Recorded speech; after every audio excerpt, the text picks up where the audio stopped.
Hello guys, welcome to Balaji automobiles. આજે આપણી પાસે આવી છે નેક્સોન ફોર અપગ્રેડેશન.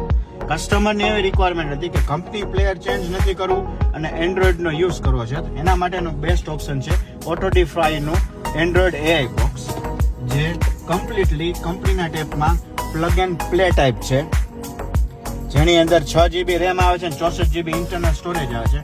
આની અંદર સિમ કાર્ડનો પણ સ્લોટ આવે છે અને મેમરી કાર્ડનો સ્લોટ પણ આવે છે. હવે હું તમને એનો લાઈવ ડેમો દેખાડું. કંપનીનું આ પ્લેયર છે નેક્સોનનું. ટચ દ્વારા જો કંપનીના જ પ્લેયરને આપણે એન્ડ્રોઈડમાં કન્વર્ટ કરી નાખ્યું, જે તમે જોઈ શકો છો.